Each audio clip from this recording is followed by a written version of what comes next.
اسماء حاضرین، قرآن کریم کی ان دو آیتوں سے جو اشارہ ملتا ہے اچھے لوگوں کی پہچان اور اپنے کاموں کو بحسن خوبی انجام تک پہنچانے کے طریقہ کار کے تعلق سے باری تعالیٰ نے ہمیں ایک مشورہ بھی دیا، بلکہ یہ حکم دیا کہ اپنے کاموں کا آغاز مشورے کے ساتھ اپنے ایجنڈے کی تیاری اولو العلم اور ذی اہل علم کی مشاورت کے ذریعے اگر طے پائیں تو پائے تکمیل تک بحسن و خوبی پہنچتے ہیں۔ جامع ترمذی شریف کی ایک حدیث ہے حضرت ابو ہریرہ رضی اللہ تعالیٰ عنہ کی، وہ فرماتے ہیں کہ میں نے حضور پاک صلی اللہ علیہ وسلم سے زیادہ مشورہ کرنے والا کسی کو نہیں دیکھا۔ آپ اپنے ہر کام میں لوگوں سے مشورے کرتے تھے۔ خوبی یہ بیان کی ہے محدثین اور مفسرین نے کہ اگر چند سرکردہ افراد کے مشورے کے ذریعے کسی کام کو انجام دیا جائے تو اس میں اگر کوئی کمی کوتاہی بھی ہو یا ناکامی بھی ہو تو کسی ایک کے سر اس ناکامی کا صحرا نہیں جاتا۔ اور اللہ تعالیٰ نے جب یہ کہا ید اللہ علی الجماع، اجتماعیت پر اللہ کی نصرت اور مدد ہے، تو پھر ناکامی کا انشاءاللہ کوئی سوال نہیں ہوتا۔ تو آج کے ہماری نشست اور ہمارا آپ کا جو مل بیٹھنا ہے، اسی سلسلے میں جو ملک کے موجودہ حالات بلکہ جو حالات کے تذکرے ابھی ہوں گے وہ ہمارے درمیان موجود جو محققین ہیں، جو مصنفین ہیں، مؤلفین ہیں، حالات حاضرہ پر عبقری نظر رکھنے والی شخصیات ہیں،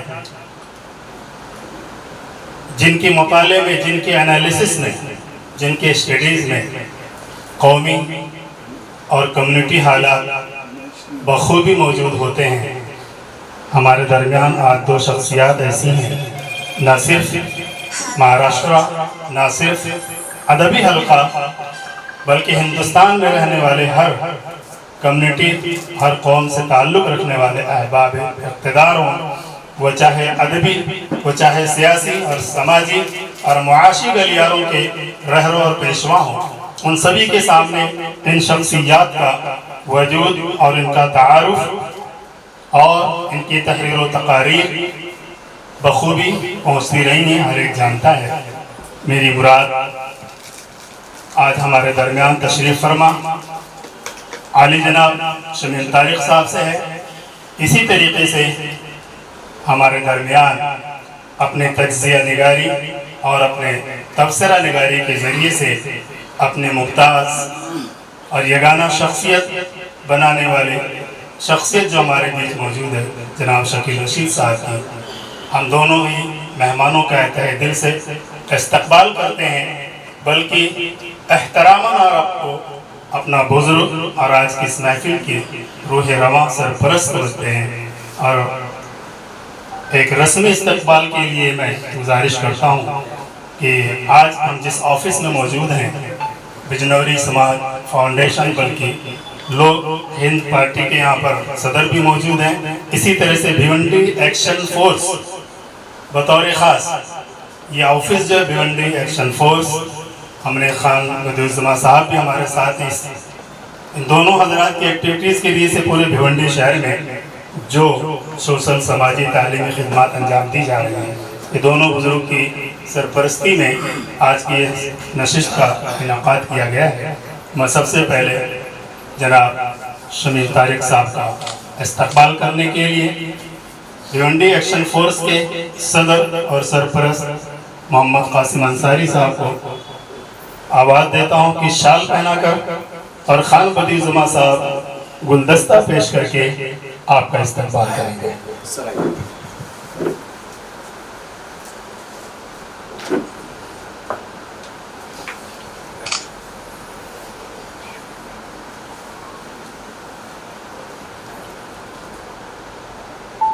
محترم جناب شمیل طارق صاحب کا استقبال ہوتے ہی، اور میں ادب سے گزارش کروں گا کہ سر شمیل طارق صاحب آپ یہیں پر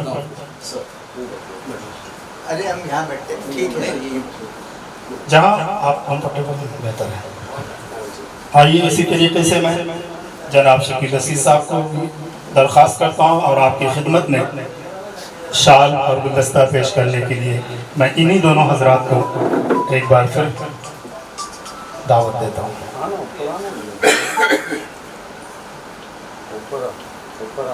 یہ ہماری روایات کا حصہ رہا ہے کہ ہم اپنی گراں قدر قابل احترام شخصیات کے استقبال کے ذریعے سے اپنے پروگرام کو زینت بخشا کرتے ہیں۔ میں آپ سے بھی گزارش کروں گا کہ شمیل طارق صاحب کے ساتھ آپ بھی تشریف رکھیں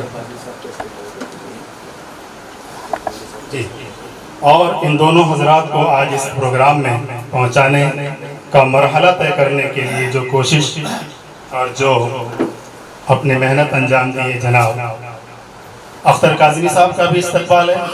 میں محمد قاسم انصاری صاحب، خان بدیع الزماں صاحب سے گزارش کرتا ہوں، ہمارے بھیونڈی شہر کے سینئر صحافی، نامور ادیب، کالم نگار جناب اختر کاظمی صاحب کا استقبال کرتے ہوئے خان بدیع الزماں صاحب اور گلدستہ پیش کرتے ہوئے قاسم انصاری صاحب۔ ان استقبالیہ کلمات اور اس پروگرام کے بعد اب میں درخواست کرتا ہوں آج کے اس پروگرام کی غرض و غایت کے تعلق سے ایم ابو بکر صاحب تشریف لائیں اور آج کے اس پروگرام کے مقاصد اور غرض و غایت پر روشنی ڈالیں گے۔ آج کی یہ مجلس مذاکرہ ہے موجودہ ملک کے موجودہ حالات اور ہماری ذمہ داریاں اس سلسلے میں۔ تو ناظرین، یہ جو ہم نے بھیونڈی ایکشن فورس بنائی ہے، اس کا مقصد بھی یہ ہے کہ مسلمانوں کو درپیش مسائل، مسلمانوں کے من جملہ ہمارے ہندوستان کے عوام میں اور خاص طور پر بھیونڈی میں جو خاص پریشانیاں ہیں، سڑکوں کی، پانی کا مسئلہ اور بھی بہت سارے مسائل، کالج نہیں ہے، میڈیکل کالج نہیں ہے، اردو گھر نہیں ہے بھیونڈی میں، ان تمام باتوں کے سلسلے میں ہم نے بہت سارے خط و کتابت کی ہے، لوگوں سے ملا ہے اور اس سلسلے کی کڑی کو ہم روز بروز آگے بڑھاتے جا رہے ہیں تاکہ ایک واچ رہے ہمارے شہر کے پولیٹیشین پر بھی اور ہمارے مسائل پر بھی، ان مسائل کو عوام کے سامنے پیش کرنا۔ اور جیسے انٹلیکچوئلس کو، جیسے آج ہم نے شمیل طارق صاحب کو یہاں مدعو کیا ہے، شکیل رشید صاحب کو مدعو کیا ہے، تو اسی طرح سے یہ ہمارا ایک سلسلہ ہے۔ بھلے سے یہ ایک چھوٹا سا پروگرام لگ رہا ہے لیکن ہم نے اس کو کوشش کی ہے کہ عوام تک پہنچے، جیسے فیس بک وغیرہ اور اس کے بعد ریکارڈنگ کر کے اسے عوام تک پہنچانا، تاکہ آج کا دور بڑی مصروفیت کا دور ہے، لوگ پروگرام میں بہت کم آتے ہیں، بڑے بڑے اجلاس میں بھی بہت کم حاضری ہوتی ہے، لیکن ایک ذریعہ ہے سوشل میڈیا کا، اخبارات کا، اس کے ذریعے ہماری بات ہم پہنچا سکیں، تو یہ کوشش اسی سلسلے کی ایک کڑی ہے۔ تو آج کی اس محفل کو زیادہ طویل نہ کرتے ہوئے ہم اس کی شروعات کرتے ہیں۔ تو مولانا جی مجلس منتظمین میں اور بھیونڈی ایکشن فورس کے سرپرست اور ذمہ دار کی حیثیت سے خان بدیع الزماں صاحب یہاں تشریف رکھتے ہیں۔ میں بڑے ادب سے آپ سے ملتمس ہوں کہ آپ مختصراً اپنے خیالات کا اظہار کریں اور اس کے بعد ہم مجلس مذاکرہ کا آغاز کریں گے۔ بسم اللہ الرحمن الرحیم۔ معزز علماء کرام، دانشوران ملت، قائدین اور میرے عزیز ساتھی، قومیں صرف جذبات اور نعروں سے نہیں بنتی بلکہ علم، کردار، اتحاد، ایثار، قربانی، مسلسل جد و جہد اور محنت سے ترقی کی منزلیں طے کرتی ہیں۔ ہم بھارت کے باوقار شہری ہیں، یہ وطن ہمارا ہے، اس کی ترقی ہماری بھی ذمہ داری ہے، اس کے امن و استحکام میں ہمارا بھی حصہ ہے اور اس کا آئین و قانون کی پاسداری بھی ہماری مشترکہ ذمہ داری ہے۔ ہمیں اپنے حقوق کا شعور بھی ہونا چاہیے اور اپنی ذمہ داریوں کا احساس بھی۔ میں چند گزارشات پیش کرنا چاہتا ہوں۔ اپنے تمام ہم وطنوں کے ساتھ حسن اخلاق، احترام، انصاف اور بھائی چارے کا رشتہ مضبوط بنائیں۔ سفر، بازار، دفاتر، سوشل میڈیا اور روزمرہ زندگی میں غیر ضروری بحث، تلخ کلامی اور اشتعال انگیزی سے بچیں، اختلاف رائے کو دشمنی نہ بنائیں۔ مضبوط قومیں نفرت سے نہیں بلکہ باہمی اعتماد، تعاون اور اچھے کردار سے بنتی ہیں۔ آئین، قانون اور قومی اداروں کا احترام کریں، اپنے تمام حقوق ہمیشہ آئینی، قانونی اور جمہوری طریقوں سے حاصل کریں۔ ہر حال میں صبر، حکمت، برداشت اور امن کا راستہ اختیار کریں۔ یاد رکھیں کہ قانون سب کے لیے برابر ہے، اس لیے کسی بھی غیر قانونی تعمیر، قبضے یا ایسے کام سے مکمل اجتناب کریں جو قانون کے خلاف۔ معاشی خود کفالت کو اپنی ترجیح بنائیں، صرف ملازمت کے انتظار میں نہ رہیں بلکہ تجارت، صنعت، زراعت، جدید ٹیکنالوجی، چھوٹے اور بڑے کاروبار اور ہنر مندی کی طرف بڑھے۔ نوجوانوں کو روزگار دینے والے بنے، صرف روزگار تلاش کرنے والے نہیں۔ جو قوم معاشی طور پر مضبوط ہوتی ہے وہ عزت، خود اعتمادی اور وقار کے ساتھ آگے بڑھتی ہے۔ تعلیم کو اپنی ترجیح بنائیں، اپنے ہر بچے اور ہر بچی کو بہترین تعلیم دلائیں۔ جدید علوم، آئی ٹی، مصنوعی ذہانت، آرٹیفیشل انٹیلیجنس، سائنس، تحقیق، زبانوں اور نئی ٹیکنالوجی میں مہارت حاصل کریں۔ ڈاکٹر، انجینئر، وکیل، استاد، سائنسداں، سول سرونٹ، محقق، صنعت کار اور کامیاب کاروباری پیدا کریں۔ نوجوانوں کو اسٹارٹ اپس اور جدت کی طرف راغب کریں۔ جس ریاست میں رہے یہاں کی زبان پر عبور حاصل کریں۔ یاد رکھیں جس قوم کے پاس اعلیٰ درجے کا علم ہوتا ہے مستقبل اسی کا ہوتا ہے۔ سیاسی شعور اور جمہوری ذمہ داری کو مضبوط کریں۔ اپنے اس ملک میں ووٹ صرف ایک حق نہیں بلکہ ایک قومی امانت ہے، اسے سوچ سمجھ کر استعمال کریں۔ ایسے نمائندوں کا انتخاب کریں جو دیانتدار ہوں، قانون پسند اور عوامی خدمت کے جذبے سے شرمسار ہو۔ سیاسی اختلاف کو ذاتی دشمنی میں تبدیل نہ کریں بلکہ جمہوری اقدار کو فروغ دیں۔ اختلاف کو کم کریں، اتحاد مضبوط کریں۔ حاضرین، اللہ تعالیٰ سے ہم دعا کرتے ہیں کہ ہمیں صحیح فیصلے کرنے، اخلاص کے ساتھ خدمت کرنے، عدل و انصاف پر قائم رہنے اور اپنے وطن کے لیے خیر و بھلائی کا ذریعہ بننے کی توفیق عطا فرمائے۔ وآخر دعوانا ان الحمدللہ رب العالمین۔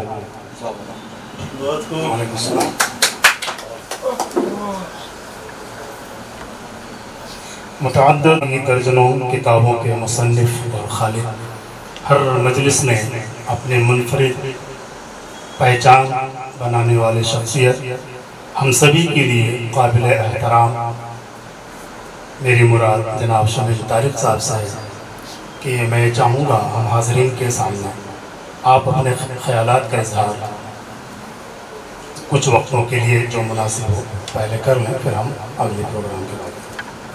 برادرم شکیل رشید صاحب، برادرم اختر قادری صاحب، مہمانان کرام، معزز سامعین،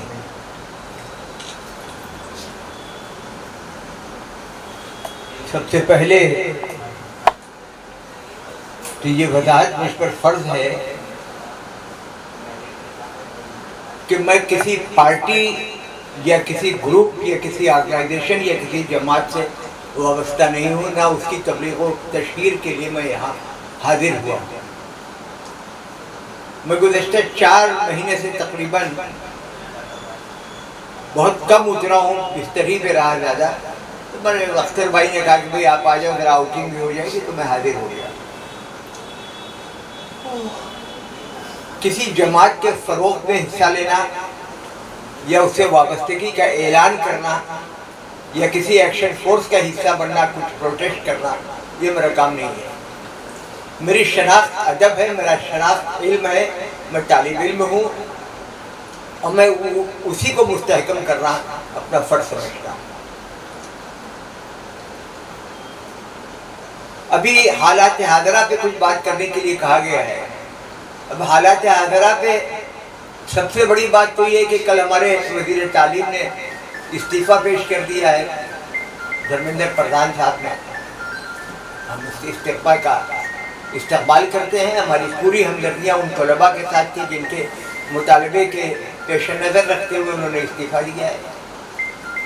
لیکن اتنا ضرور کہتے ہیں، میرے اپنے بھی احساسات ہیں کہ دھرمیندر پردھان صاحب نے استعفیٰ دینے میں بہت تاخیر کی ہے. ہمارے وزیر تعلیم سے، ہمارے وزیر اعظم سے، ہمارے دوسرے لوگوں سے یہ تو پوچھا جا سکتا ہے، خود دھرمیندر پردھان صاحب سے یہ پوچھا جا سکتا ہے کہ انہوں نے یہ استعفیٰ دینے میں اتنی تاخیر کیوں کی. لیکن یہ مطالبہ سے میں متفق نہیں ہوں کہ وزیر اعظم کو استعفیٰ دینا چاہیے یا وزیر داخلہ کو استعفیٰ دینا چاہیے یا فلاں کو استعفیٰ دینا چاہیے. اب وہ ان کی اپنی پارٹی کا مسئلہ ہے، جو ان کی اکثریت ان کے ساتھ ہے، وہ جو چاہے وہ کریں. اب کاکروچ جنتا پارٹی کا جو احتجاج تھا وہ ان کا جمہوری حق تھا، انہوں نے کیا. اس کے مطالبے کے عوض یا اس کا پیش نظر انہوں نے استعفیٰ دیا، یہ بڑی بات ہے، ہم اس کا استقبال کرتے ہیں. اور اس قسم کے اتنے مسائل ہیں، جیسے ہمارے ابو بکر صاحب نے کہا کہ یہاں پانی کا مسئلہ ہے، یا سڑک کا مسئلہ ہے، یا گڈھوں کا مسئلہ ہے، یا یہ مسئلہ ہے. تو مسئلہ ہی کا دوسرا نام بھیونڈی ہے. جی یہاں اتنے معاملات ہیں کہ آپ سب پر احتجاج کر سکتے ہیں. سب سے بڑا مسئلہ جس کے اوپر ہم لوگوں کو توجہ دینا چاہیے، جس پر رولنگ پارٹی کو تو چھوڑیے، اپوزیشن بھی کوئی توجہ نہیں دے رہی ہے، وہ سائبر فراڈ کا ہے. سائبر فراڈ کا اربوں روپے کا معاملہ ہو چکا ہے. اور ہمارے پولیس کمشنر صاحب نے ایک بیان دے دیا کہ اس پر کچھ چینی اور تائیوانی اور ایسے ویسے یہ لوگوں کے دباؤ میں ہے اور وہ یہ کام کر رہے ہیں. یہ اس سے ہم متفق نہیں ہیں. ایک ہمیں یہ لگتا ہے کہ ایک منظم طریقے سے جو بھی چیک کے ذریعے فراڈ ہوا ہے، بینک کو پابند کیا جائے کہ وہ اس کی بھرپائی کرے، اور اگر کیش ہوا ہے تو کیش کو برآمد کرنے کا کام پولیس کا ہے. یہ دو کام کیے جائیں تو سائبر فراڈ پر بہت حد تک قدغن لگ سکتا ہے. لائن لگانے کا معاملہ یہ ہے کہ یہ 12-15 سال 14 سال پہلے جو گورنمنٹ آئی تو لائن لگانے کا ایک دستور ہو گیا ہے. آپ نوٹ بدلنے کے لیے، راشن کارڈ کے لیے، گیس کے پیپرز کے لیے آپ کو لائن لگانی ہے. سب سلنڈر کے لیے آپ کو لائن لگانی ہے. یہ لائن لگانے کا سلسلہ ہے. دیکھیے میں آپ کو بتاؤں، میں اپنے بچپن کے احوال بتا رہا ہوں کہ جب بہت زیادہ لائسنس کی ضرورت پیش آتی تھی تو بہت زیادہ کرپشن بڑھا تھا. اس میں بھی بہت زیادہ کرپشن بڑھ رہا ہے. اس سے نجات پانے کی ہم کو ضرورت ہے اور اس کے لیے ہم کو کوشش کرنی چاہیے. اور یہ مت سمجھیے کہ صاحب عوام کچھ نہیں بول رہے ہیں یا عوام کچھ نہیں کہہ رہے ہیں یا عوام کو کہنا چاہیے یا عوام کو سامنے آنا. ڈیموکریسی اور میجارٹی میں فرق ہے. آپ کتنا بھی بڑا پوری گورنمنٹ، پورے پارلیمنٹ، پورے افراد حکومت مل کر فیصلہ کر لیں کہ ہم قرآن و سنت کے خلاف ایک فیصلہ کرتے ہیں تو سعودی حکومت اس کو اٹھا کر پھینک دے گی. نہیں کر سکتی تھی کہ ان کے قرآن و سنت ہی ان کا کانسٹیٹیوشن ہے. ایران میں آپ کوئی بھی فیصلہ کریں لیکن اگر ان کے پریمبل کے خلاف ہے تو اٹھا کر وہ پھینک دیں گے. اکثریت تو وہاں کام نہیں کرے گی. ہندوستان میں پورے پارلیمنٹ کوئی فیصلہ کر دے گا لیکن اگر وہ دستور کے خلاف ہے تو سپریم کورٹ اٹھا کے پھینک دے گا اور یہ نہیں کہے گا کہ صاحب آپ نے میجارٹی سے یہ فیصلہ کیا ہے. تو یہ ڈیموکریسی اور میجارٹی میں کا فرق کو ہم کو سمجھنا چاہیے. ڈیموکریسی یہ ہے کہ چھوٹے چھوٹے ادارے بھی جمہوری طریقے سے کام کریں، وہ ڈیموکریسی ہے، وہ ڈیموکریٹک سیٹ اپ ہے، وہ ڈیموکریٹک رائٹس ہیں، وہ ڈیموکریسی ہے، وہ جمہوریت ہے. اس پر ہم کو توجہ دینی چاہیے، میجارٹیزم پر نہیں. اب اس کو درست کرنے کا کام جو ہے ہمارے اخبارات کرتے تھے. اخبارات میں پرنٹ میڈیا بھی ہے اور الیکٹرانک میڈیا بھی ہے. لیکن اب آج وہ بے بھرم ہوا ہے ہمارا جرنلزم، ہمارے چینل ہمارے ڈیجیٹل میڈیا کی اللہ کی پناہ، ہر طرف بےہودگیاں، اس کو گودی میڈیا کا نام دے دیا گیا، جس نے بھی دیا وہ سوچ سمجھ کر دیا، کسی بھی پارٹی کا۔ اب میں بتاؤں، وہ تو بی جے پی کے آدمی تھے، ہمارے جو ایشین ایج کے ایڈیٹر تھے، وہ گھر سے نکلے آج دفتر جانے کے لیے، راستے میں ان کو معلوم ہوا کہ صاحب وہ اب ایڈیٹر نہیں رہے ایشین ایج کے، ان کو بھاگنا پڑا۔ ایم جے اکبر ایم جے اکبر صاحب، ان کو بھاگنا پڑا، نہیں کر سکے۔ تو یہ چوتھا ستون، اور ہمارا اردو صحافت میں جس کو کچھ نہیں آتا وہ اردو صحافت سے وابستہ ہوا ہے، معاف کیجیے گا مجھے، جو زبان نہیں آتی، جس زبان میں لکھتے ہیں وہ زبان نہیں آتی، جو بات کہنی ہے وہ بات کہنا نہیں آتی، جس بات کو واضح کرنا اس میں وضاحت نہیں ہے، کلیئرٹی نہیں ہے۔ ابھی ہم یہاں پہ دیویندر فڈنویس صاحب کو مبارکباد دینا چاہتے ہیں کہ انہوں نے، اب ہمارے یو پی اردو اکیڈمی میں کوئی صدر نہیں ہے، دلی اردو اکیڈمی میں کوئی صدر نہیں ہے، ایم سی پی ایل میں کوئی صدر نہیں ہے، وردھا میں ہندی یونیورسٹی میں جو اردو ڈپارٹمنٹ تھا اس کو مرج کر دیا گیا ہندی ڈپارٹمنٹ۔ اب مالیگاؤں میں ایک سیمینار کیا ان لوگوں نے، اب وہ ایک مولانا صاحب کو بلایا، مولانا کی میں بہت قدر کرتا ہوں، ان کی جوتیاں اٹھ سر پر رکھنے کے لیے تیار ہوں، لیکن وہ جو مولوی تھا اس کو کوئی ضرورت سے زیادہ اپنی حیثیت کیا خیال ہے، جو لوگ تاریکی میں ہیں وہ تم کو یہ سمجھ میں نہیں آ رہا ہے کہ یہ سب جگہوں پہ حضور کو بھی ہونی چاہیے۔ یہاں پہ صدر آیا ہے، اس کا استقبال کرتے ہیں، اس کے ساتھ تعاون کرنے کے لیے تیار ہے، لیکن اس کو جب آپ فنڈ دیں گے، اس کو اپروول دیں گے، اس کو پالیسی بنائیں گے، تب یہ کام آگے بڑھے گا، تنہا کچھ نہیں کر سکتا۔ تو یہ آپ کے شہر میں بھی ایک مولانا صاحب، ایک مولانا کو لے کے گھوم رہے تھے، وہ الٹی سیدھی بات کر رہے تھے، کان پہ پینسل رکھ لیا، پین رکھ لیا، کوئی صدارت کروا لو، مضمون لکھوا لو، تقریر کروا لو، سب کا بھاڑا کر کے رکھ دیا انہیں۔ تو ابھی اس میں جو مالیگاؤں میں جو سیمینار ہوا، جس میں سوال لے کر لوگ چلے گئے گھر پہ، ان کو کہنا چاہیے تھا کہ صاحب ہمارے یو پی کے وزیر اعلیٰ نے جو کہا ہے کہ یہ کٹ ملاؤں کی زبان ہے، کہ یہ چک بس کی زبان ہے، یہ فراق کی زبان ہے، یہ آنند نارائن ملا کی زبان ہے، یہ کٹ ملاؤں کی زبان کب سے؟ اور کٹ ملاؤں کی زبان ہو تب بھی آپ کو اس کے حقوق کو ادا کرنا ہے، اس لیے کہ جمہوری حکم ہے، ہر طبقے اور ہر طرح کے لوگوں کو دینا چاہیے۔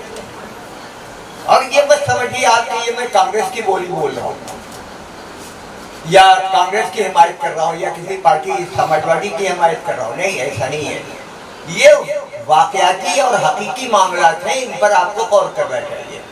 اسی لیے کانگریس کا معاملہ یہ تو کہ کانگریس سے ٹوٹ کر آئے ریتا بہگنا، جو بڑے سیکولر سمجھے جاتے تھے وہ آج بی جے پی میں چلے گئے۔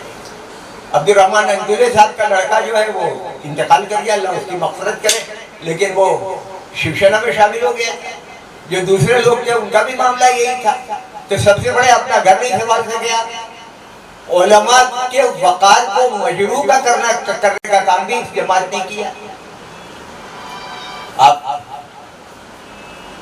یہ ان تمام مسائل پر آپ غور کیجئے، آپ فیصلہ کیجئے، آپ فیصلہ دیجئے، اور ہم اس پر عمل کرنے کی کوشش کریں کہ علماء ہماری رہنمائی کے لیے ہیں۔ علماء کرام ہماری ان کی حیثیت وہی ہے جو ایک پاور ہاؤس کی ہوتی ہے، جہاں سے جنریٹ ہوتا ہے پاور اور پورے ملک کو روشن کرتا ہے۔ اس روشنی میں ہم کو آگے بڑھنا ہے، اپنا لائحہ عمل تیار کرنا ہے۔ ہمیں یہ لگتا ہے کہ بہت زیادہ ہمارے اپنے اندر ایسے لوگ پیدا کر دیے گئے ہیں جو ہمیں گمراہ کرنے کا کام کر رہے ہیں، اور اس گمراہی کو اپنے ہدایت ہونے کے لیے منطق اور فلسفہ اور کیا کیا سب لگا کے رکھ دیتے ہیں۔ سیدھی سچی باتیں میں کہہ رہا ہوں، سیدھی سچی باتوں میں سیدھے سچے طریقے سے آپ غور کریں تو آپ محسوس کریں گے، آپ میری بات سے اتفاق کریں گے کہ تسبیح توڑنے میں خود ان کا بھی ہاتھ تھا جو رو رہے ہیں آج کے دانے بکھر گئے۔ شکریہ۔